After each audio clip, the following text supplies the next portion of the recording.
행복론이에요. 행복론. 행복하여라 마음이 가난한 사람들, 행복하여라 마음이 깨끗한 사람들, 행복하여라 마음이 온유한 사람들, 행복하여라 슬퍼하는 사람들, 행복하여라 아픈 사람들, 행복하여라 옳은 일을 하다 박해를 받는 사람들. 너희는 기뻐하고 즐거워하여라. 하늘에 받을 상이 크다. 그러니까 우리 보러 행복하라고 그러는 거예요. 예수님 기쁨을 처음 입을 열어서 하신 거는 행복론이고 마지막에 돌아가실 때는 기쁨이에요. 기쁨. 우리한테 기쁨과 행복을 주고 싶었던 거예요. 근데 그냥 2000년 지나서 와서 보니까 그냥 천주교들 그냥 기쁨과 행복은 온데간데 없고 옷은 다 까먹고 입고 와갖고 앉아갖고 예수님 반갑습니다.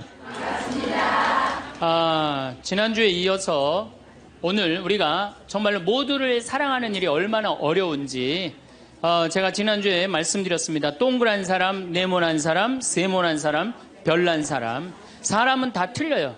정말 제가 다 틀리다는 걸 얼마나 느끼느냐 하면은 내 친구들하고 냉면을 먹어도 내 친구 중에 아주 친한 친구가 하나 있는데 얘는 냉면을 먹으면은 달걀이 나오잖아요. 근데 걔는 흰자만 좋아해요. 근데 저는 노른자만 좋아해요. 저는 노른자만. 그래서 걔를 노른자를 빼놔요. 그럼 저는 노른자만 먹고 걔는 내 흰자 갖고 가고. 사람이 정말로 틀리는 것 같아요. A형하고 B형하고 A병하고 O형하고 밥을 먹었어요. 넷이서 밥을 먹었는데 성격이 다른 거죠. 꼭 P의 문제가 아니라 유형 이렇게 뭐 별 유형이 다 있듯이. 근데 보통 A병이 자기 하고 싶은 대로 한대잖아요. 그러니까 그냥 밥을 먹다가 승질이 났는지 어땠는지 숟가락을 내더니 확 나가버렸어요. 그랬더니 오지랖 넓은 O형이 궁금한 거예요. 앉아서 밥을 먹을 수가 없는 거예요. 제가 왜 나갔는지. 그래서 숟가락을 놓고 따라 나갔어요. 무슨 일인지 알아보려고. B형은 그러거나 말거나 주변에 신경을 안 써요. 나만 편안하면 되는 거야. 밥을 그냥 먹는 거예요. 계속 상관하지 않고. 그랬더니 소심한 A형이 밥이 안 넘어가는 거예요. 그래갖고 아무 신경도 안 쓰고 밥을 먹는 B형을 쿡쿡 찌르면서 한마디 합니다. 혹시 제 A병 나 때문에 삐져서 나간 거 아니냐. 그러니까 신경 쓰지 말아야 되는 건데도 신경을 다 쓰는 거예요. 우리 이렇게 교우들 중에 굳이 내가 저 사람 이렇게 고민하고 괴로워하는 것까지 내 탓이 아닌데도 뭐 성당에서 뭐가 일이 잘못되면 다 누구 탓인 것 같아? 다 내 탓인 것 같아.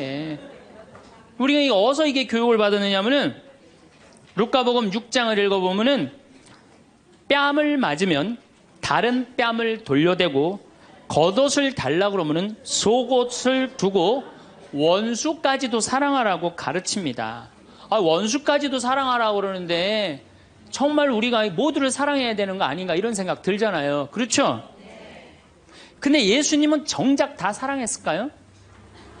예수님 다 사랑하지 않으셨어요. 더욱이 12제자 중에 12제자 똑같이 사랑하지 않았어요.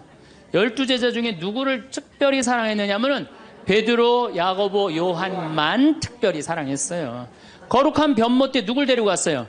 베드로, 야고보, 요한만 데리고 갔어요. 아니 그 기가 막힌 모습을 보여주려면 다 보여주지. 왜 3명만 데리고 가? 나머지 9명 기분 나쁘게. 그렇잖아요. 그리고 회당장 야이로의 딸 살리러 갈 때 누구만 데려갔느냐면 베드로, 야고보, 요한만 데려가요. 다른 사람은 그 부모 외에는 아무도 따라오지 못하게 했다고 그래요. 못 따라간 제자들 섭섭할 것 같아, 안 섭섭할 것 같아요? 근데 여러분들은 밥 먹으러 가는데 한 3명만 데려가야 되는데 나머지 6명 남아있으면 찝찝해, 안 찝찝해요?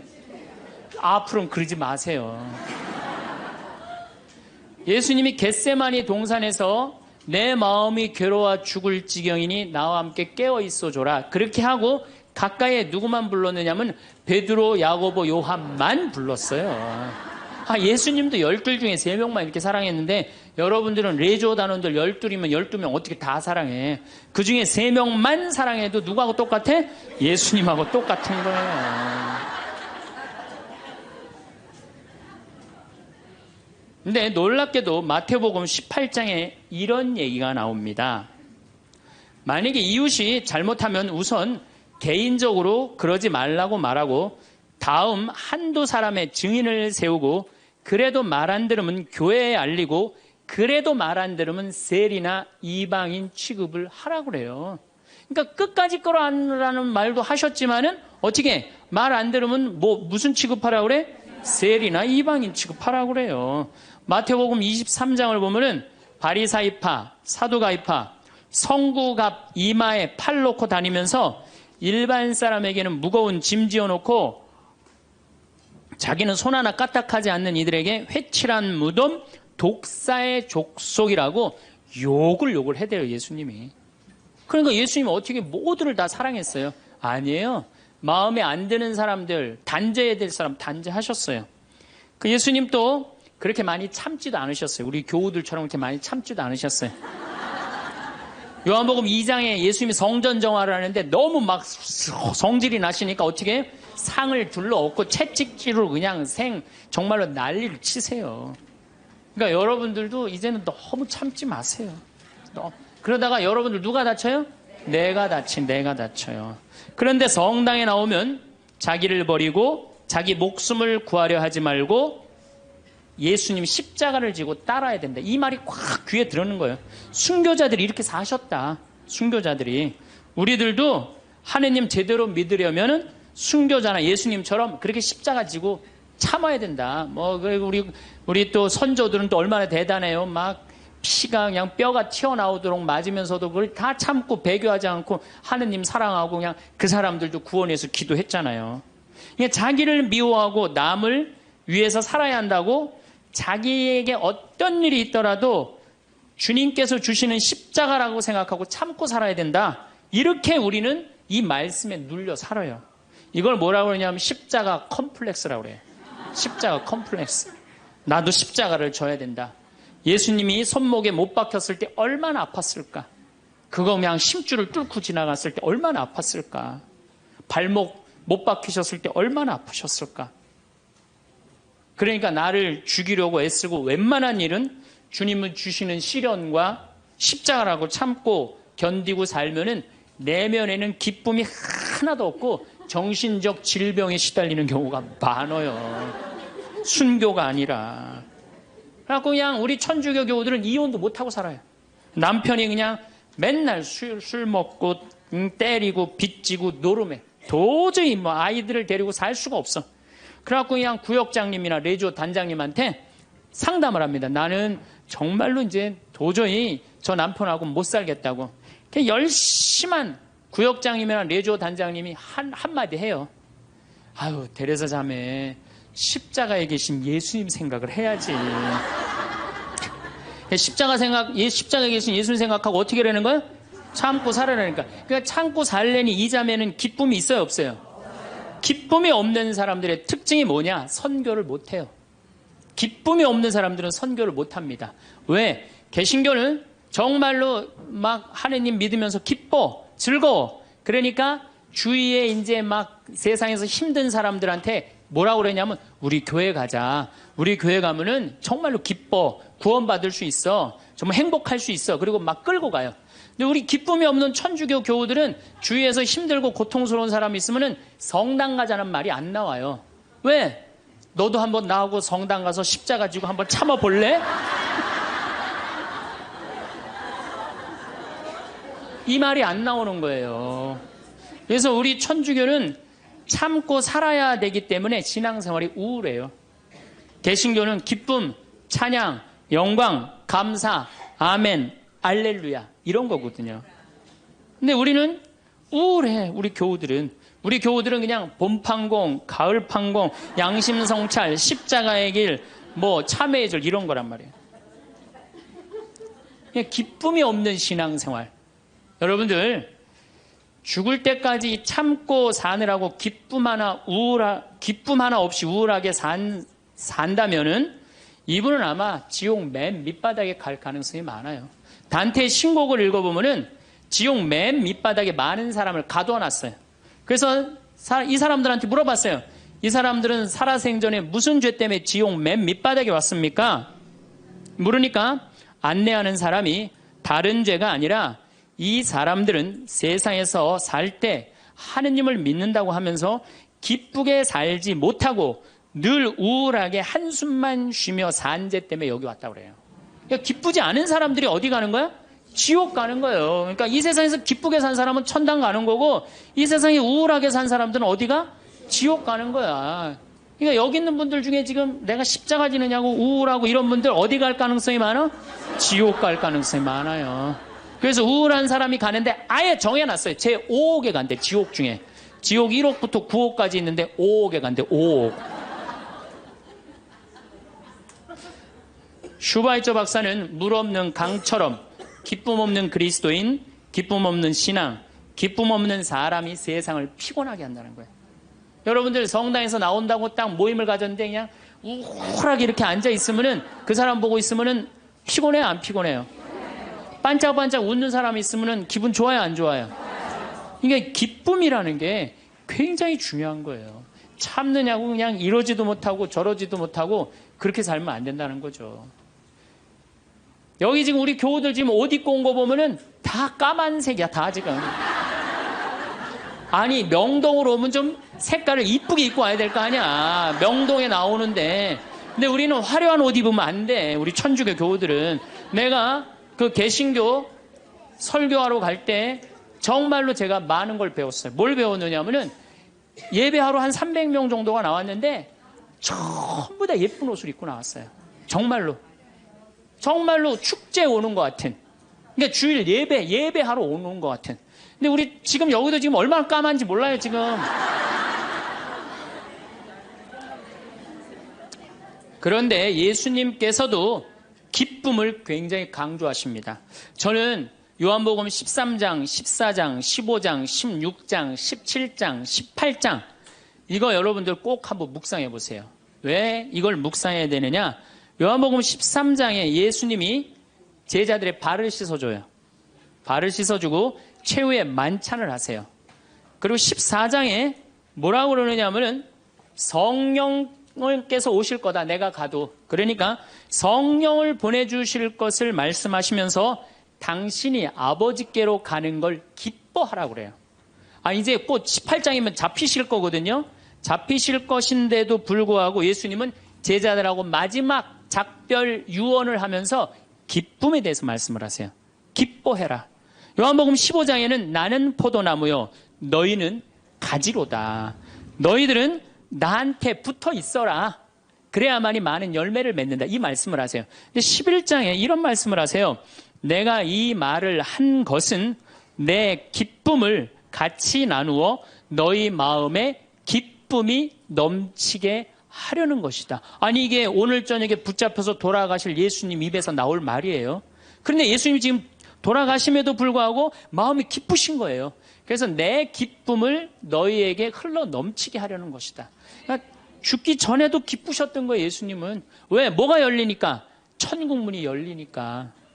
16장 22절에는 진리의 성령을 보내주실 것을 다시 한번 약속하시면서 내가 다시 너희와 만나게 될 때에는 너희 마음은 기쁨에 넘칠 것이며 그 기쁨은 아무도 빼앗아가지 못할 것이다. 구하여라 받을 것이다. 너희는 기쁨에 넘칠 것이다. 예수님은 장마다 말씀하시네. 13장, 14장, 15장에 걸쳐서 16장에 걸쳐서도 말씀하시고 17장에 아버지 이 사람들이 하나 되게 해주십시오. 아버지와 나는 하나입니다. 많이 들어봤죠? 네. 이 말씀 끝에 이렇게 말씀하세요. 지금 나는 아버지께로 갑니다. 아직 세상에 있으면서 이 말씀을 드리는 것은 이 사람들이 내 기쁨을 마음껏 누리게 하려는 것입니다. 성서에 보면 온통 기쁨밖에 없는 거예요. 기쁨. 아니 지금 저 18장이면 잡으셔서 돌아가실 분이 마지막 유언에 마지막으로 하신 말씀이 뭐예요? 기쁨이에요. 기쁨. 그렇다면 여러분들은 신앙생활하면서 기뻐야 되지 않아요? 기뻐야 되는데 왜 이렇게 우울해? 왜 이렇게 청승을 떠냐 이거예요. 데살로니가 전서 5장 16절에 유명한 얘기죠. 항상 기뻐하시오. 그렇죠? 끊임없이 기도하시오. 어떤 처지에서든 감사하시오. 저는요, 이 구절보다 더 중요한 구절이 있어요.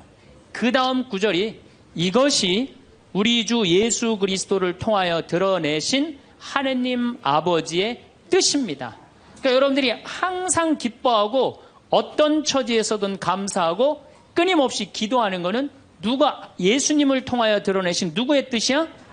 하느님의. 그러니까 기쁨과 감사는 우리의 본질이에요. 본질. 그러니까 우리가 신앙생활에 기뻐야 돼요. 필립보서 4장 4절 이 바오로 사도가 감옥에 갇혀서 쓴 거래요. 유명한 얘기예요. 주님 안에서 항상 기뻐하십시오. 다시 말합니다. 기뻐하십시오. 그래서 필립비서에 기뻐하라는 말을 16번이나 해요. 16번이나. 그리스도 안에서 기뻐하라고. 그러니까 여러분들은 신앙생활하면서 기뻐야 돼. 예수님이 일생 수고순환하셨기에 우리도 일생 수고순환해야 된다고 이야기하는 사람들 이거 잘못 알고 있는 거예요. 여러분들 신앙생활은 기뻐야 돼. 우리 천주교 교우들은 무조건 우리는 우울하게 해야 돼. 누가 강력하게 우리 가운데 앞에 있어? 십자가가 있으니까. 그러니까 성가를 들어봐도요 미쳐요. 이제 조금 있으면 대림절 시작되는데 대림절 때 내가 제일 복장 터지는 성가가 뭐냐면 구세주 빨리 오사 이 성가예요. 이 노래를 어떻게 부르느냐면 구세주 빨리 오사 어둠을 없이 하며 동정 마리아에서 탄생하옵소서 이렇게 부른단 말이야. 근데 이 노래는 이렇게 부르면 절대 안 돼요. 이 노래는 못 갖춘 마디로 시작해서 8분의 6박자야. 강량약, 중강량약. 이거 춤추듯이 불러야 되는 거예요.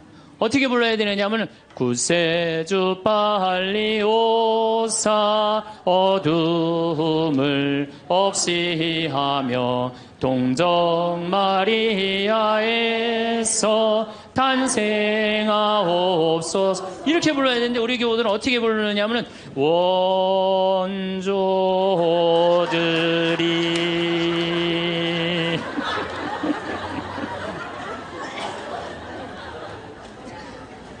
그러니까 그냥 구세주로 빨리 가사는 구세주 빨리 오사라는 가사인데 하는 거 보면 장송곡이야. 장송. 기쁨이 없는 거죠. 사실 저도 신앙을 키운 결정적인 동기는 십자가입니다. 중학교 때 성당에 가보면 나는 수원 조원동 주교자 성당에 다녔는데 십자가가 나무 십자가인데 큰 게 있었어요. 근데 그 예수님을 보면 너무 불쌍한 거예요. 어쩌면 우리를 사랑하시기에 저렇게 고통스럽게 지셨을까? 그냥 보면은 근데 우리 이 조원동 주교자 성당 옆에는 은퇴 신부님이 살았어요. 근데 어떤 신부님이 살았느냐면 하한주 신부님이라고 살았어요. 막 수염이 이렇게 하얀 수염이 나신 하한주 신부님. 이 신부님이 얼마나 무서웠느냐면은 우리 어렸을 때는 성체험할 때 그리스도의 몸은 아멘하고 혀로 내밀었잖아요. 혀를 안 내밀면 입 벌리라고 소리를 질렀어요. 그래갖고 그 신부님이 나와서 미사를 하면은 그 줄에는 아무도 안 갔어요. 다 보자 신부 줄에 가갖고 다 성체험하고 그래.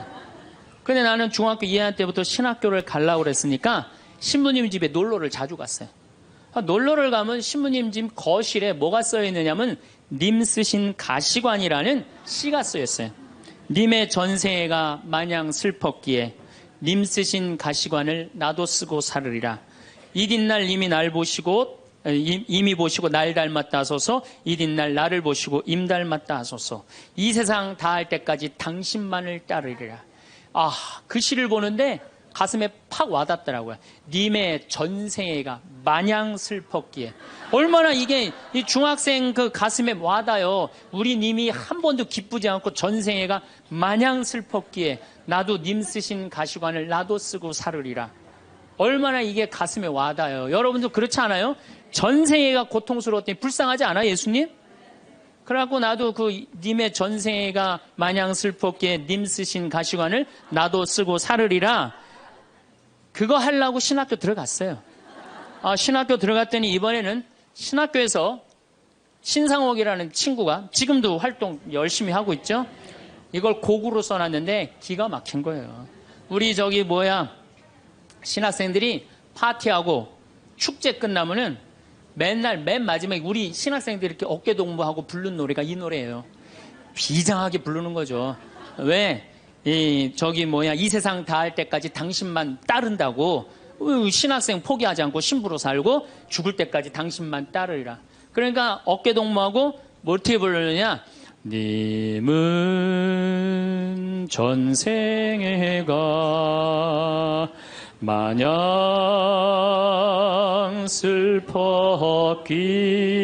슬펐기에 님 쓰신 가시관을 나도 쓰고 살으리다. 이린 날 님이 보시고 날 닮았다 하소서. 이린 날 나를 보시고 임 닮았다 하소서. 이 세상 다할 때까지 당신만 따르리라.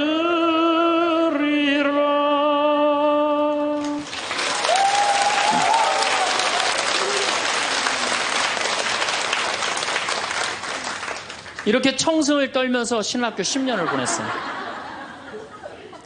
신부가 딱 되고 보니 내가 내 관점에서 성서를 좀 읽어보니까 더욱이 강원도 생태마을 아름다운 자연에서 하느님이 창조해놓은 기가 막힌 자연에서 성서를 읽어보니까 우리 님께서 하나도 안 슬프게 사셨더라고요. 그리고 가시관은 언제 썼느냐 하면은 전생에 쓴 게 아니라 마지막 금요일 날 하루 쓴가 하루. 하루밖에 안 썼더라고요. 전생애가 슬프긴 뭐가 슬퍼요. 예수님처럼 기쁘게 사신 분이 없어요. 성서에 예수님을 표현하길 뭐라고 그랬냐면은 예수님은 먹보요 술꾼이라고 그래요. 루카복음 5장 29절에서 30절에 나옵니다. 그리고 레이는 그분을 위해서 자기 집에서 큰 잔치를 베풀었는데 세리들과 그 밖에 많은 사람이 큰 무리를 이루어 그분 일행과 어울려 먹고 있었다. 그래서 바리사회와 율사들이 제자들에게 투덜거렸다. 어째서 세리와 죄인들과 어울려서 먹고 마시고들 있어.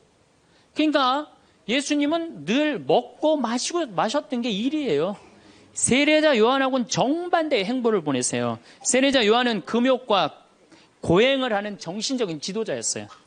마르코복음 1장 6절을 보면 사막에서 지내면서 낙타 털옷을 입고 들꿀을 먹으면서 지냈다고 그래요.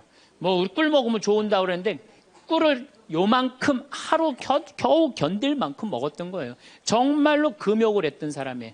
그런데 이 세례자 요한하고 예수님은 정반대야. 그러니까 예수님이 뭐라 그래? 세례자 요한에서 먹지도 않고 마시도 않으니까 저 세례자 요한 보러 미쳤다고 그러고 내가 먹고 마시니까 나보러 마귀 들렸다고 그러고 그런다고. 그러니까 먹고 마시는 걸 당신도 인정한 거예요. 먹고 마시는 걸 참 좋아하셨어요. 예수님처럼 축제 좋아하신 분이 어디 있어요? 예수님은요 잔치집마다 쫓아다닌 분이 예수님이에요. 오늘 이 레이 집도 쫓아다녔죠. 바리사이 집 갔죠. 자케오 잔치 갔죠. 가나의 혼인잔치 잔치집 갔죠. 그 다음에 나자로가 죽었다가 살아나온 다음에 잔치 차린가 거기 잔치 갔죠. 당신 항상 뭐라 그래?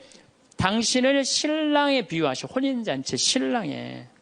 이런 축제를 좋아하신 분이 전생애가 뭐가 마냥 슬펐어요. 마르코복음 2장에 안식일에 미리삭을 잘라먹는 제자들을 꾸짖는 바리사이를 향해 예수님이 이렇게 말씀하십니다. 사람이 안식일을 위해서 있는 게 아니라 안식일이 사람을 위해서 있는 것이다. 사람이 행복해야 된다는 거예요. 그런 것 때문에 사람이 매달려서는 안 된다는 거예요.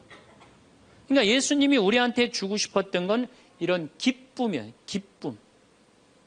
그리고 예수님이 우리한테 주고 싶었던 거는 행복이에요. 행복. 마태오복음 5장에 가장 산상설교 맨 첫 구절이 뭐예요? 행복론이에요. 행복론. 행복하여라 마음이 가난한 사람들. 행복하여라 마음이 깨끗한 사람들. 행복하여라 마음이 온유한 사람들.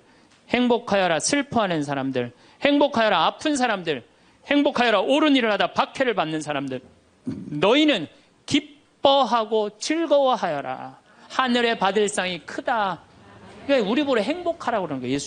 예수님 기쁨을 처음 입을 열어서 하신 거는 행복론이고 마지막에 돌아가실 때는 기쁨이에요. 기쁨. 우리한테 기쁨과 행복을 주고 싶었던 거예요. 근데 그냥 2000년 지나서 와서 보니까 그냥 천주교들 그냥 기쁨과 행복은 온데간데 없고 옷은 다 까먹고 입고 와갖고 앉아갖고 그냥 원조들이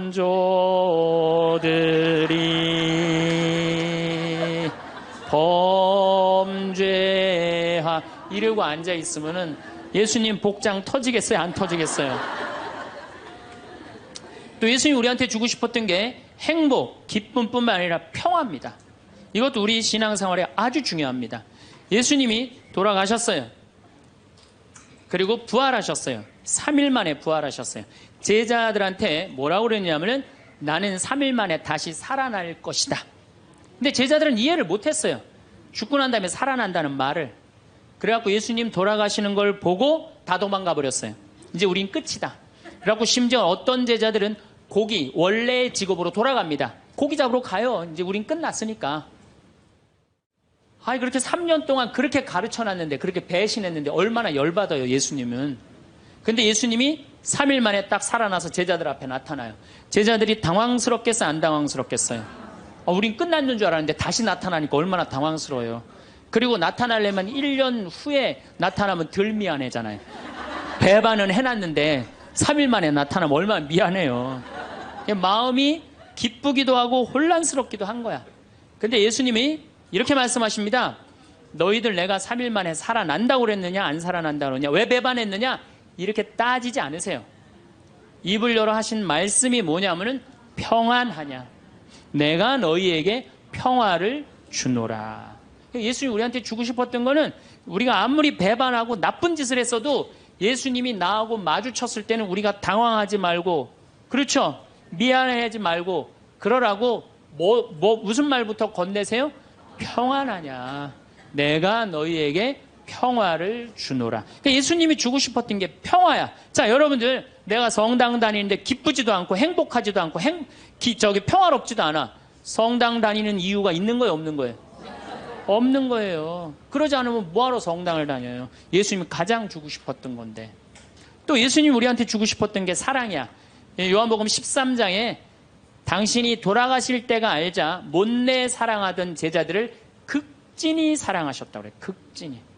얼마나 제자들을 사랑했으면 극진히 사랑했다고 그래요. 최후의 만찬 때 밥 먹으면서 누가 배반할 건지 막 자기네들끼리 의견이 분분했잖아요. 사도 요한이 예수님 가슴에 기대서 밥을 먹었어요. 베드로가 물어보라고 그래요. 예수님한테, 사도 요한한테 누가 배반할 건지. 저는 이 밥 먹는 장면에서도 예수님의 사랑을 느껴요. 마지막에 떠나면서 밥 먹는 장면에도. 여러분들, 본당신부님하고 회식을 해요. 너무너무 본당신부님이 잘생기고 편안하고 좋아. 그래갖고 그냥 먹던 밥을 들고 가고 신부님 가슴에 기대서 먹을 수 있는 분 계세요? 예수님의 품은 굉장히 넉넉하셨어요. 우리를 다 끌어안아 주시는. 예수님이 우리한테 주고 싶었던 게 기쁨, 행복, 평화, 사랑. 그 다음에 맨 먼저 하실, 나는 너희에게 복음. 복음, 이게 영어로 뭐래? 굿뉴스. 다 알죠? 굿뉴스입니다. 좋은 소식을 전하러 온 거예요. 나는 하늘나라의 복음을 전하러 왔다. 굿뉴스. 좋은 소식을 전하러 오고, 예수님이 우리한테 최종적으로 열어주고 싶은 세상은 뭐였느냐 하면은 구원이에요. 구원. 근데 이 좋은 거를 갖고 내가 즐겁고 행복하게 살아도, 지금 시원찮을 판국인데 우리가 그냥 우울하게 그냥 청승 떨면서 달면 옷도 다 까만 옷만 입고 다니고 말이야.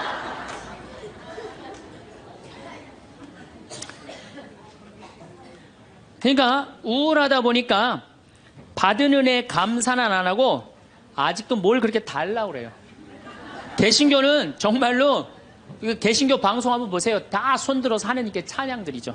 평화방송 보면요, 천주교 교들 보면 다 미사포 뒤집어 쓰고 땅바닥 다 쳐다보고 앉아요. 그러니까 이게 감사의 신앙생활하는 사람이랑 간구의 신앙생활하는 사람이랑은 차원이 틀려요. 감사드리는 사람들, 찬양 드리는 사람들은요, 그냥 저절로 뜨거워요. 그런데 간구 기도하는 사람, 기도해서 복을 받는다. 이게 기복신앙이에요. 성당에 나와갖고 뭐 이거 달라 저거 달라 이거 해달라 저거 해달라 기도하는 분들 있죠? 기도해서 복 받는 거 그거 기복신앙이에요. 아, 우리 무당한테만 가갖고 기복신앙 있는 거 아니에요. 성당에 나와서도 기복신앙들 많습니다.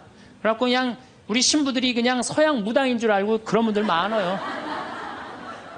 그래갖고 그냥 저한테 와갖고 그냥 제가 그냥 뭐 무슨 능력이 뛰어난 줄 알고 어디 성령 기도회 가면 안수 기도 해달라는 분 오늘도 2분 해드렸어요. 물론 오늘 해드린 안수는 내가 기적을 일으키려고 한 건 아니에요.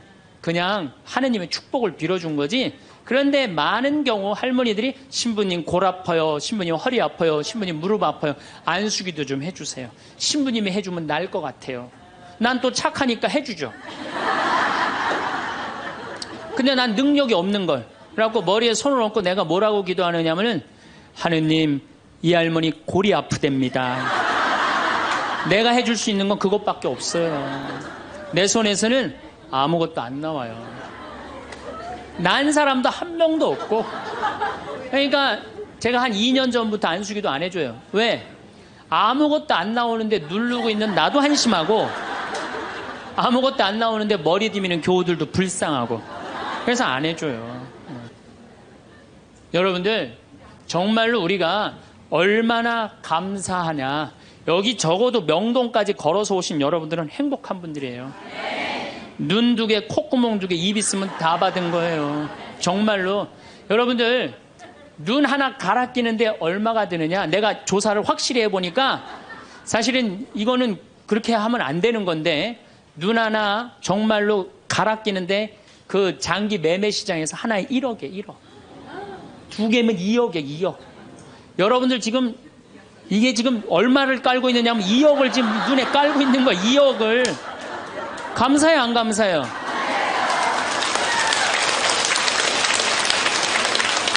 만약에 내가 아무것도 안 보여.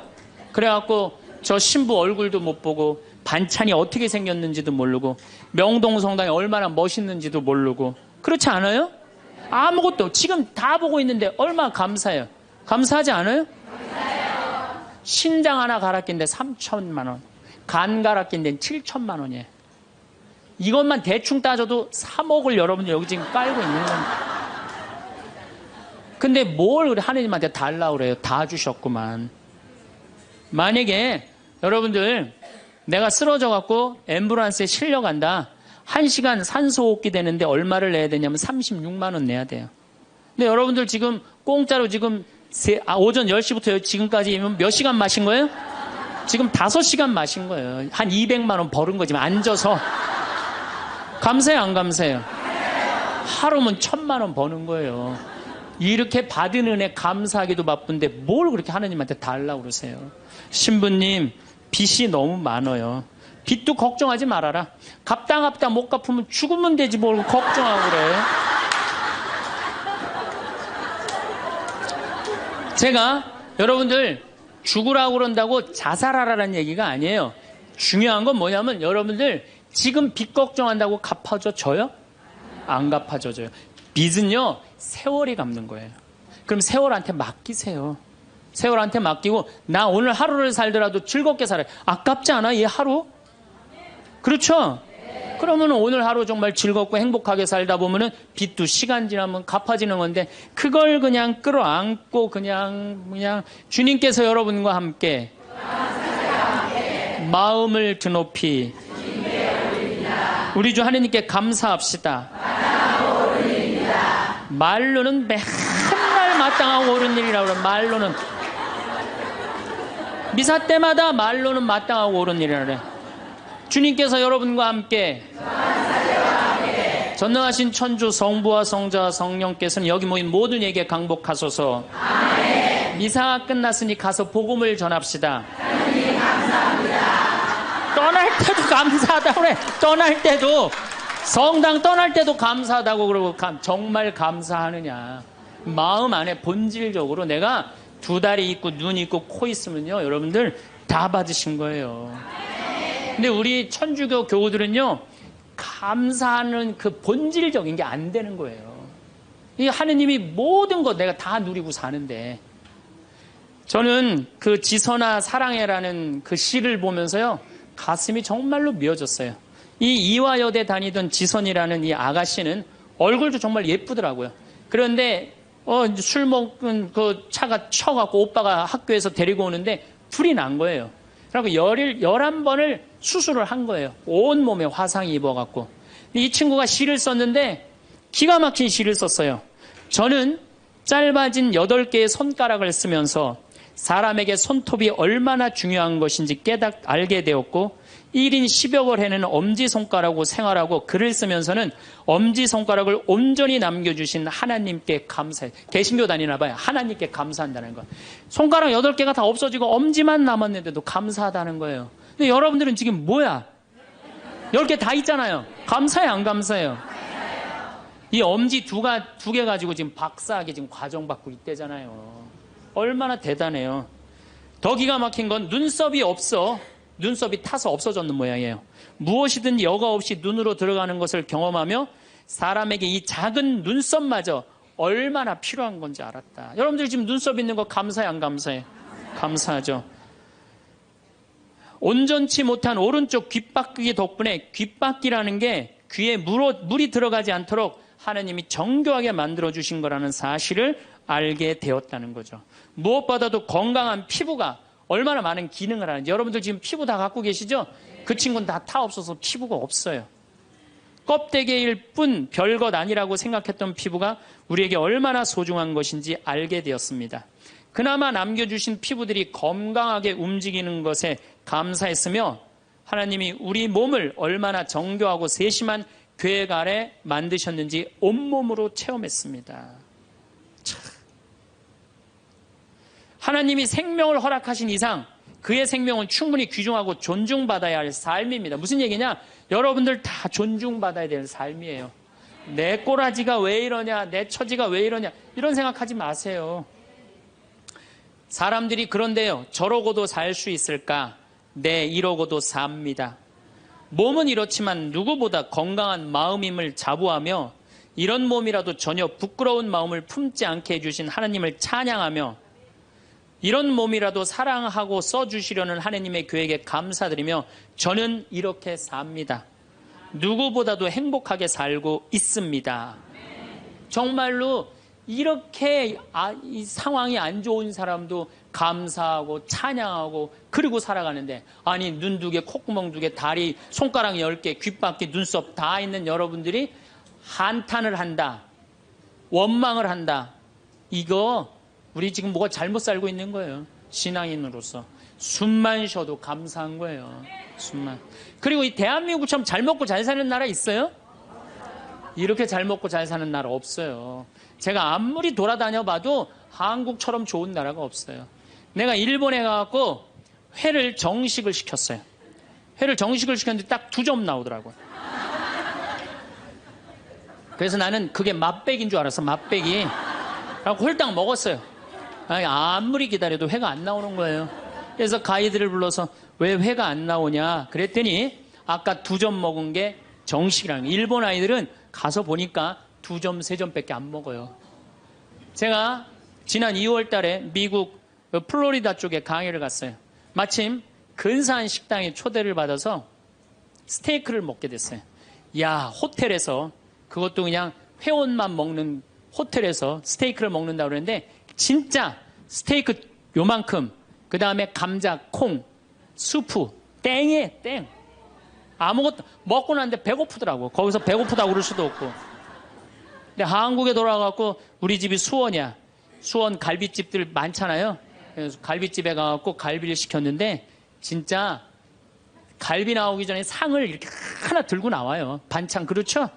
나는 갈비집 갈 때마다 궁금한 게 갈비 먹으러 가는데 게장이 왜 나오는지 난 이해가 안 돼. 게장 나오지. 그 다음에 또 뭐 나와요? 저기 뚝배기에다가 계란. 그렇죠? 요즘은 다 그거 나오더라고. 그 다음에 또 메추리알. 그 메추리알은 어디나 다 나오는 거고. 그 다음에 사라다 나오죠. 그 다음에 부침개 나오죠. 또 기다리시는데 배고프시다고 국수 말아서 나오죠. 그것만 먹어도 배불러요, 사실은. 그리고 이제 갈비가 4명이 가면 또 딱 4인분 나오면 그냥 그거 먹으면 배가 빵빵해요. 근데 우리는 배 빵빵하면 안 돼요. 배가 터질 때까지 먹어야 돼요. 2인분을 더 시켜요. 그래갖고 그냥 배가 터질 때까지. 그래갖고 그냥 정말 배가 터지기 일보 직전이야. 그런데 대한민국에만 나오는 장면이 하나 있어요. 배가 터질 것 같이 먹어갖고 갈비뼈가 다 널브러졌으면은 아줌마 하나가 쓱 나와서 이렇게 물어봅니다. 냉면을 먹을래? 된장찌개를 먹을래?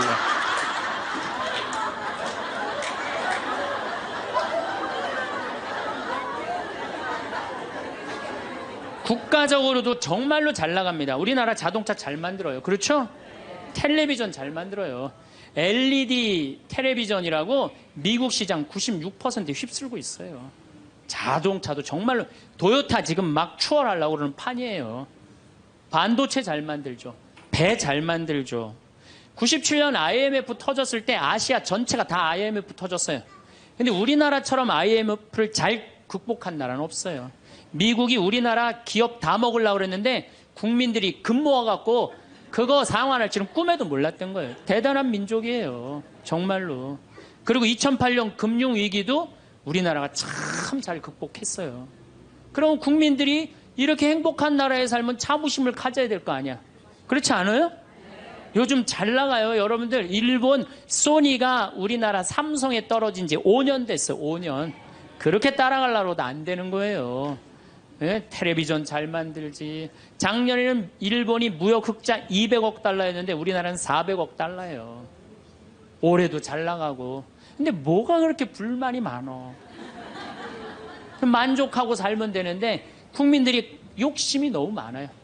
여러분들 제가 세계 경제 10위권까지 들어간 나라 중에 다른 나라 침략하지 않은 나라가 없어요.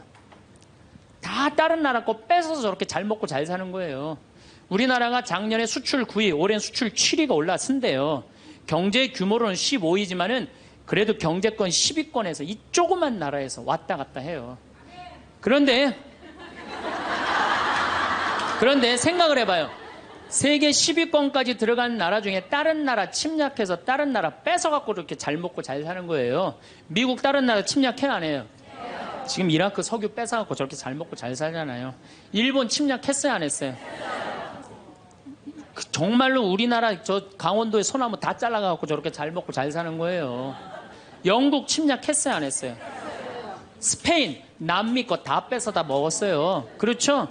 프랑스, 아프리카 다 뺏어, 베트남 거 다 뺏어 다 먹었어요. 포르투갈, 네덜란드, 독일, 이탈리아 잘 산다는 나라냐 다른 나라 침략해서 다 뺏어서 잘 먹고 잘 사는 거예요. 그래서 저는 여행 다닐 때 이 코 큰 놈들 얼굴 다니면 제가 뭐라 그러는지 알아요? 이놈들아 고개 숙이고 다녀 도둑놈들아. 왜?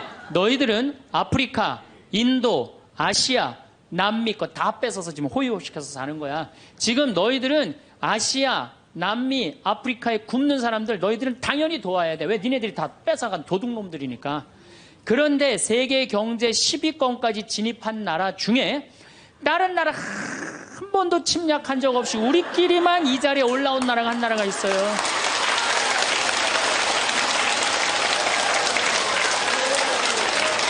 그게 바로 우리나라예요. 우리나라.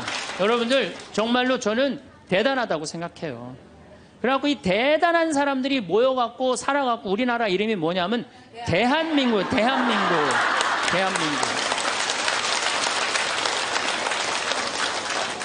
그러면 감사해야지. 행복해야지. 그런데 왜 176개 국가 중에 행복지수가 102등이야. 2007년 기준으로. 작년에 많이 올라서 65위로. 그래도 자살률은 세계 1위예요. 아직도. 국민들이 욕심이 너무 많아서 그래. 감사를 모르고 나눌 줄을 모르는 거예요. 이제는 먹고 살만 했으니까, 먹고 살만하게 됐으니까 이제는 우리 국민들이 자부심도 가지고 정신적인 성숙도 가지고 나눌 줄을 아는 이 단계에 이젠 들어서야 돼요. 근데 이걸 누가 해야 돼? 우리 천주교 교우들이 앞장서서 해야 돼. 근데 저렇게 맨날 이 까만 옷만 앉아있고 있으니 이거 어떻게 하면 좋아? 그래서 다음 시간에 정말로 우리가 어떻게 하면은 행복하게 살 수 있느냐, 감사에 대한 얘기를 조금 더 나누도록 하겠습니다. 황창현 신부님의 화가 나십니까? 2부 명강의 재밌게 보셨나요? 화를 만드는 건 내 자신이고 화보다는 감사하는 마음이 크다면 더 행복함을 느낄 수 있다는 말씀 너무 공감합니다. 감사한 마음을 가지는데 도움이 되는 명언 공유 드려요. 장 팝티스트 마시오의 감사는 마음의 기억이다. 메리 케이 앳이 감사하는 마음은 우리를 더 행복하게 하고 인생을 풍요롭게 만듭니다.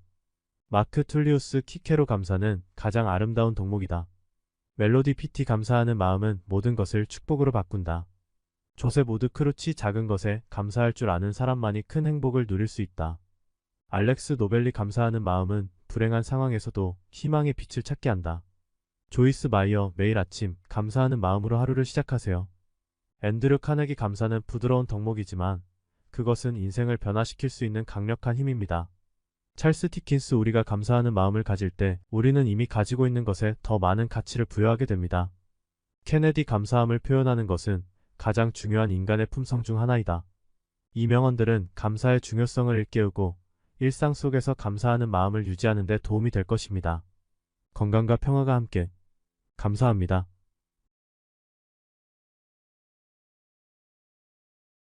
그래서 인간으로 살아가는 한 외로울 수밖에 없어요. 그래서 하이데거라는 철학자는 뭐라고 하냐면 인간은 세상에 내던져진 존재라고. 내던져진 존재. 여기 여러분들 중에 태어나고 싶어서 태어나신 분들 계세요? 한 분도 없죠? 내던져진 거예요, 세상에.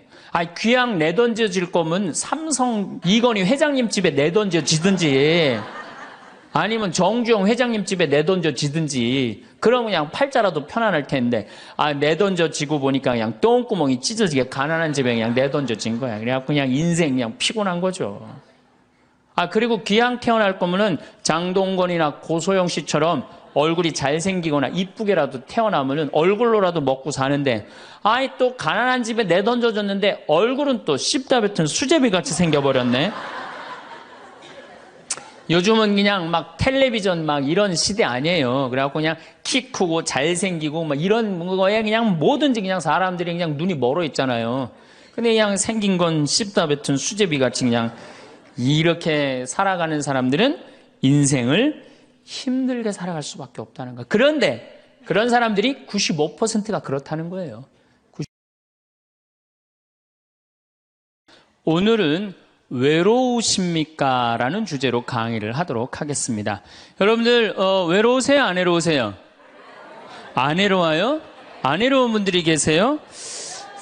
외롭죠? 사실은 여기에 계신 분들 중에 단 한 분도 안 외로우신 분은 없어요. 아무리 행복한 사람이라도 문득 외로울 때가 있어요. 아무리 행복한 사람이라도. 여러분들 낙엽이 막 떨어지고 막 바람에 그냥 낙엽이 스산하게 막 날릴 때 그거 보면은 마음이 왠지 좀 쓸쓸하고 외롭지 않으세요? 한 입을 덮고 사는 남편이 어느 날 그냥 등 돌리고 말도 안 하고 그냥 그러고 있으면은 외로워요, 안 외로워요? 우리 인간은요, 고독할 수밖에 없어요. 우리 인간은. 최진실 씨는 죽기 얼마 전에 인터뷰를 할 때 뭐라고 그랬느냐면 20년 동안 연애 생활을 하는 20년 동안 단 하루도 안 외로운 날이 없었다고 그랬어요. 그 외로움이 20년을 축적을 해서 결국은 죽음에 이른 거죠. 얼마 전에 또 행복, 자살이라는 말을 거꾸로 하면은 살자라는 말이다라고 강의를 했던 이 최윤희 씨가 루푸스 병에 걸려갖고 어떻게 했죠? 자살했어요. 너무 아프기 때문에. 그런데 이 최윤희 씨는 자살을 했는데 남편이 어떻게 따라 죽었죠? 저는 어떻게 보면 최윤희 씨가 이 목숨을 끊은 건 우리 교회법적으로 교회가 가르치는 거에 안 맞죠. 근데 한편으로는 좀 부러운 면도 있어요. 여러분들, 내가 병이 들어갖고 이제 막 죽기 일보 직전이야. 그래갖고 남편한테 여보 나 죽으면 당신 어떻게 할 거야? 근데 남편이 난 당신 없으면 못 살아. 당신 없으면 난 따라 죽을 거야. 그럼 여러분들 그 말 들어도 좋아요, 안 좋아요? 좋죠? 나 죽는데 따라 죽는다는데 얼마나 마음 위로가 돼요. 근데 사실 따라 죽을 수 있는 남편 몇 명이나 될 것 같아요, 여러분들 죽으면은? 없어요? 어쨌든 아무리 행복론을 강의했던 그 당사자도 그 병이라는 그 고통에 이기질 못했던 거죠. 그 예수님은 외로웠겠어요? 안 외로웠겠어요? 예수님도 외로웠어요. 예수님이요, 이 뭐라고 그러셨냐면, 오늘 루카복음에 말씀이 나오지만은 예수님이 갈릴레아에서 예루살렘으로 올라가는데 중간에 사마리아라는 지역을 지나가면 지름길로 가세요. 그러니까 그 사마리아라는 동네를 딱 들어가려고 그러니까 사마리아 사람들이, 예수님이 예루살렘에, 이 사마리아하고 예루살렘 사람들은 원수지간이에요. 그러니까 우리 동네를 지나서 예루살렘에 올라가는 걸 용납을 안 하세요. 용납을 안 합니다, 사마리아 사람들이. 그래서 우리 마을에 못 들어오게 해요. 그러니까 그냥 야고보하고 요한이 너무너무 화가 나갖고 뭐라고 그랬냐면, 주님, 하늘에서 불을 내려다가 살라버릴까요? 그냥 불질러 버린다는 거죠. 우리를 안 받아들이니까. 그런데 예수님이 그들을 꾸짖고 돌아가세요. 그 마을을 돌아가시고 난 다음에, 돌아가고 난 다음에 그 마을 지나서 이런 말씀을 하세요. 하늘의 새도 보금자리가 있고 여우도 굴이 있지만 사람의 아들은 머리 둘 곳조차 없다. 이렇게 말씀하세요. 아니, 온 세상의 임금님이신 예수님조차도 이 세상에서 사시면서 뭐라고 그랬어요? 하늘의 새도 보금자리가 있고 여우도 굴이 있는데 사람의 아들은 머리 둘 곳조차 없다. 예수님도 외로우셨는데 여러분들이 뭐라고 안 외로워요? 예. 본당 신부님들이 가끔 사제가 돼서 본당 사목을 하다가 교우들하고 갈등을 일으켜요. 갈등을 일으키는데 교우들이 본당 신부님 본당에서 몰아낸다고 주교님한테 막 투서하고 막 연판장 막 돌리고 그럴 때 그 사제는 외로울까 안 외로울까요? 외롭죠. 왜?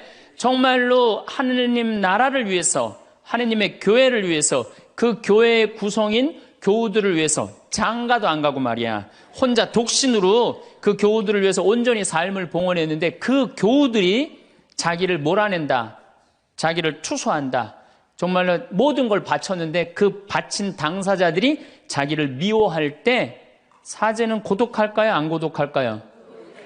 고독할 수밖에 없어요. 예수님 역시 가난하고 불쌍한 이들을 위해서 착한 일을 하는데도 유다인들은 예수님께 돌을 집어 던지려고 그래요. 예수님을 미워했어요. 그래서 요한복음 7장을 보면은 예수님이 5천 명을 먹이고 막 기적을 일으키다가 사람들이 마음이 바뀌어갖고 예수님을 죽이려고 그래요. 그러니까 예수님이 요한복음 7장 1절에 뭐라고 그러냐면은 유다를 다니지 않고 갈릴레아에 숨어 다녔다고 그래요. 숨어 다녔다고. 드러나지 않게 다니십니다. 왜? 그들이 당신을 미워하는 걸 아시고 예수님이 드러나지 않아요. 그러니까 너무너무 사랑하는데 나를 미워하면은 여러분들 쓸쓸할 것 같아요? 안 쓸쓸할 것 같아요? 여러분들 남편을 내가 너무너무 사랑해. 남편을 너무너무 사랑하는데 남편이 나를 미워해. 내가 남편을 너무너무 좋아하는데 남편이 나를 미워해. 그러면은요, 그거 고독은요, 이루 말할 수가 없어요. 우리가 언제 주로 살아가면서 고독할까요? 첫 번째 외로움을 느끼는 것은 사랑하는 사람에게서 버림받았을 때 외로움을 느낀다 그래요. 사랑하는 사람. 부모님한테 버림받은 사람들 많죠? 부모님한테 버림받은 사람들 얼마나 많아요. 요즘 보육원에 그냥 자기 아이 버리고 그냥 가는 부모님들 얼마나 많아요. 그리고 이혼하고 그냥 엄마가 보따리 싸들고 그냥 도망가는 엄마들 얼마나 많아요. 그런 아이들 상처가 얼마나 크겠어요. 세상에 천하에 엄마가 나를 버렸다, 아버지가 나를 버리고 갔다, 그들의 마음의 상처는 이루 말할 수가 없죠. 또 사랑하는 애인이 배반하고 가버렸어.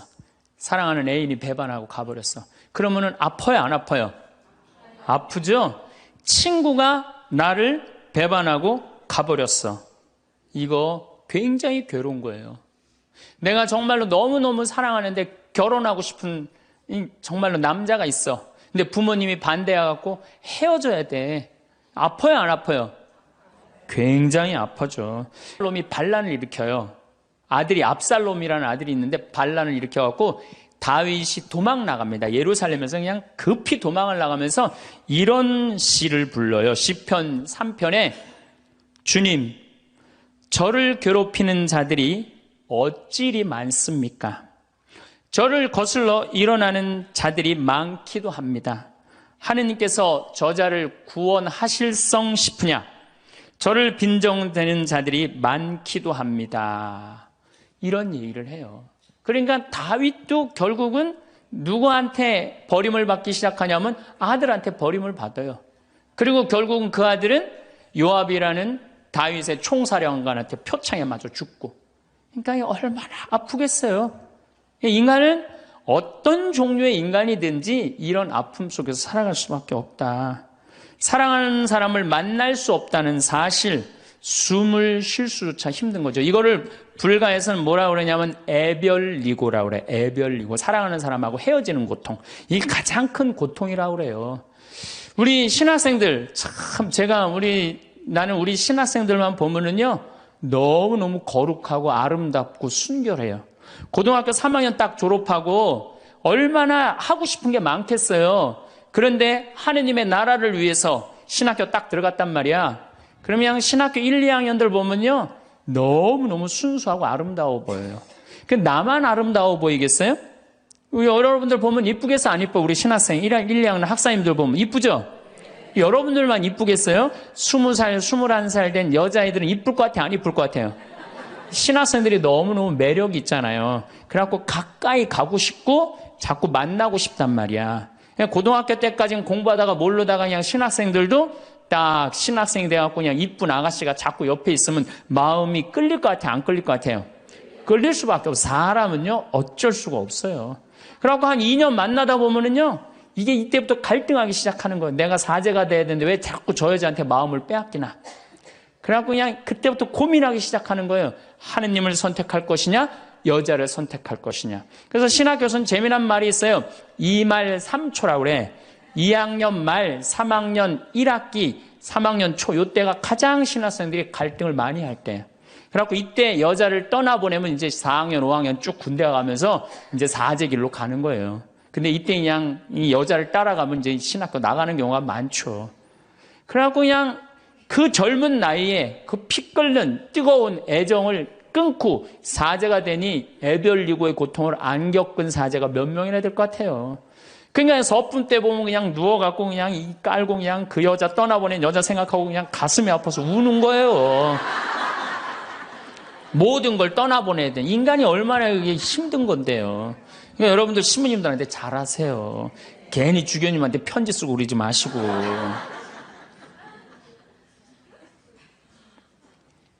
예수님은 마지막 날에 제자들이 예수님을 다 버리고 갔어요. 심지어 어떤 제자는 막 옷까지 그냥 삼배 옷까지 벗어 알몸으로 도망갔어. 그리고 오로지 예수님만 혼자 남았어요. 그러니까 예수님 외롭겠어요, 안 외롭겠어요? 외롭죠. 그러니까 예수님은 이런 말씀을 하신 거예요. 하늘에 새도 보금자리가 있고 여우도 굴이 있는데 사람의 아들은 머리 둘 곳조차 없다. 그건 맞는 말씀이에요. 두 번째, 우리가 주로 언제 외로워? 어느 누구에게도 도움을 받을 수 없을 때 우리는 외로워요. 내 아들이 정말 병이 걸려갖고 이제 수술을 해야 되는데 병원비가 없어. 그래갖고 그냥 정말로 친하다는 친구한테 가갖고 우리 아들이 지금 수술을 해야 되는데 병원비가 없으니까 병원비 좀 꿔줘. 정말 친하다고 생각했던 친구가 이런 지하에 나는 돈 없어. 미안해. 그리고 그냥 돌아서 나올 때 쓸쓸합니까? 안 쓸쓸합니까? 심지어 어머니 뱃속에서 같이 태어난 형제한테 도움을 청했는데도 그 형제가 집을 잡혀갖고 대출이라도 받아서 해줘도 선찬을 판국인데 냉정하게 돈 없다고 거절당할 때 우리 인간은요, 그럴 때 세상에 홀로 떨어져 있는 그런 기분을 드는 거예요. 또 언제 외로워요? 내가 40살, 이제 45, 46이 돼갖고 애 대학도 들어가야 돼갖고 학비도 지금 등록금도 준비해야 되고 아파트 부금도 보야 되는데 그냥 직장 상사가 부르더니 해고 통지를 딱 했어. 그럼 이 40대 가장은 얼마나 쓸쓸하겠어요. 갈 데가 아무 데도 없는 거죠. 대학이라고 졸업은 해놨는데 나를 필요로 하는 데가 아무 데도 없네. 아무리 그냥 원서 지원서를 100통을 써도 그냥 나한테 연락해주는 사람 하나도 없어. 이럴 때 나를 필요로 하는 사람이 아무도 없을 때 우린 외로운 거예요. 더욱이 그냥 이 더 힘든 사람들은 어떤 사람들이에요? 철거민들. 갈 데는 없고 겨울은 다가오는데 그냥 내가 그냥 집을 다 부셔갖고 쫓겨날 때 그들의 그 외로움은 이건 또 이루 말할 수가 없죠. 그래서 인간으로 살아가는 한 외로울 수밖에 없어요. 그래서 하이데거라는 철학자는 뭐라고 하냐면 인간은 세상에 내던져진 존재라고. 내던져진 존재. 여기 여러분들 중에 태어나고 싶어서 태어나신 분들 계세요? 한 분도 없죠? 내던져진 거예요, 세상에. 귀양 내던져질 거면 삼성 이건희 회장님 집에 내던져지든지 아니면 정주영 회장님 집에 내던져지든지 그러면 그냥 팔자라도 편안할 텐데 내던져지고 보니까 그냥 똥구멍이 찢어지게 가난한 집에 그냥 내던져진 거야. 그래갖고 그냥 인생 그냥 피곤한 거죠. 그리고 귀양 태어날 거면은 장동건이나 고소영 씨처럼 얼굴이 잘생기거나 이쁘게라도 태어나면은 얼굴로라도 먹고 사는데 또 가난한 집에 내던져졌는데 얼굴은 또 씹다 뱉은 수제비 같이 생겨버렸네. 요즘은 그냥 막 텔레비전 막 이런 시대 아니에요. 그래갖고 그냥 키 크고 잘생기고 막 이런 거에 그냥 뭐든지 그냥 사람들이 그냥 눈이 멀어 있잖아요. 근데 그냥 생긴 건 씹다 뱉은 수제비 같이 그냥 이렇게 살아가는 사람들은 인생을 힘들게 살아갈 수밖에 없다는 거예요. 그런데 그런 사람들이 95%가 그렇다는 거예요. 95%. 저나 여러분이나 내가 항상 하는 얘기지만 내 얼굴 이거 씹다 뱉은 수제비 같이 생겨갖고 이거 얼굴로 먹고 살기엔 틀린 거죠. 다 평범하게 태어나는 거죠. 또 우리 언제 외로워요? 말이 안 통할 때 외로워요. 남편하고 말이 안 통할 때, 자식하고 말이 안 통할 때, 특별히 가족 간에 말이 안 통할 때 참 외로워요. 제가 미국에 강의를 한 2년 동안 이렇게 쭉 다녀보니까 깜짝 놀라는 일이 있어요. 엄마 아빠는 영어를 못하고 애들은 영어만 하는 거예요.